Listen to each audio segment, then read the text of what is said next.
Good morning. Today's Wednesday. I believe it's April 15th. I do want to remind you this morning that if you have the book, I would like you to pre-read it from where we left off. The reason I'm making these videos is so I can ask the questions and be able to read it for the people that don't have the book. But if you have the book at home, I'd like you to be thinking ahead and reading like the section that we're reading the day before. So like we're in chapter 14 today. Because your scheme is always a little stronger when you guys read it yourselves. I'm starting on the bottom of page 121, backing up just a little bit just so we can put the pieces together. I'm sorry you've gone through all you have. Can you ever forgive me? That's his mom speaking to him. You weren't the one that hit me, Cole said. No, but I didn't try to stop it. I wasn't there when you needed me. It's okay, Cole said. No, it's not okay, but maybe we can change things. That's a signal about moving forward instead of living in the past. Cole studied her curiously. This is the first time you've ever talked to me about this. She touched his hand. This is the first time you've been mauled by a bear. Then she gave Cole a big hug. I'm going to stop and say I don't think that should have been the reason that they fixed their relationship, that it should not take getting mauled by a bear to break the barrier, to break down the wall. But in this circumstance, that's exactly what's happened, so I guess we're just going to have to flow with it.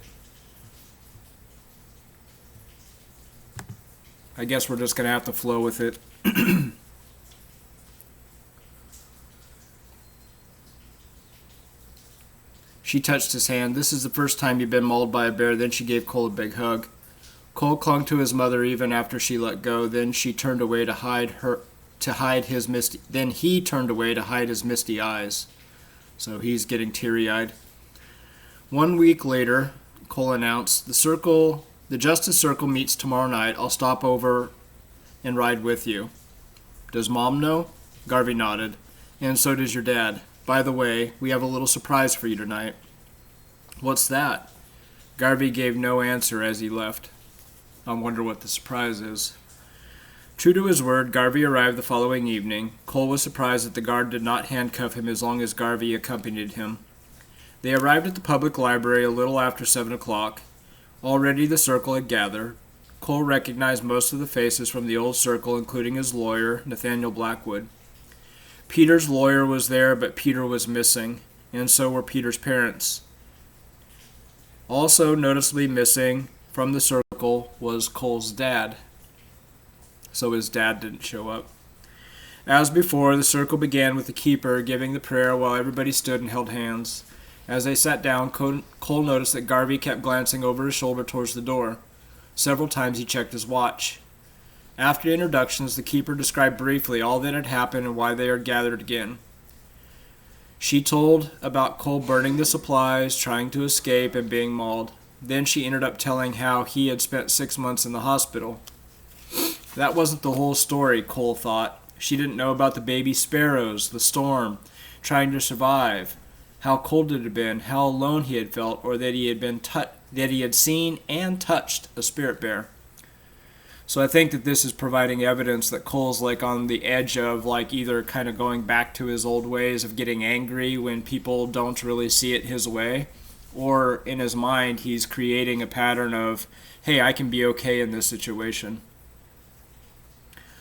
Cole's response to this opportunity was very, very disappointing, the keeper concluded.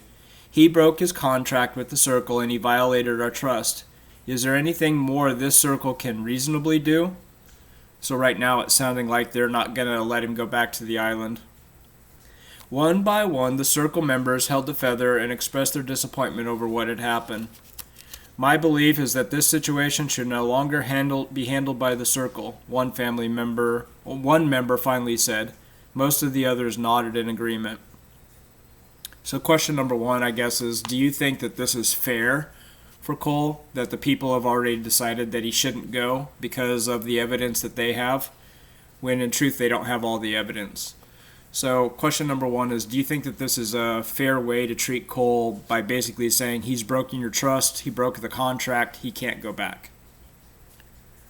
Again, Cole noticed Garvey glancing towards the door, and suddenly the door opened and everyone turned to look. In walked Edwin. The Tlingit elder seemed totally out of place here in Minneapolis. He still wore faded old blue jeans, but instead of his worn t-shirt, he wore a baggy sweater that covered up most of his potbelly. "I'm sorry for arriving late," he announced. "Here in the city, you have something we don't have in our village, traffic." The circle members chuckled as Garvey asked permission to speak. The keeper handed him the feather, and Garvey introduced everyone to the Tlingit elder. "May I join your circle?" Edwin asked reverently. So question number 2, and this will be the only other question because we're almost at the end of chapter 14, but question number 2 is, what purpose do you think Edwin is serving here by coming to Circle Justice? He wasn't involved in it in the past, but he's being involved in it today. So this is Garvey's surprise that Edwin is there. So what purpose do you think Edwin serves? That's question number 2.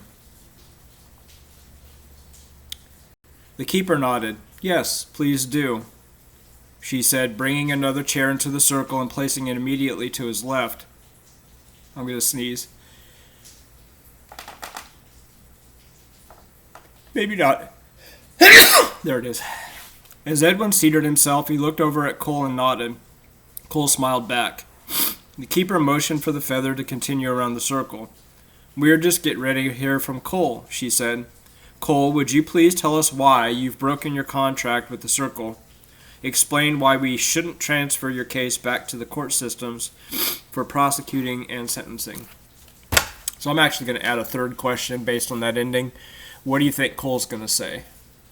See you at 11. Don't forget there's a math assignment that's going to be posted too.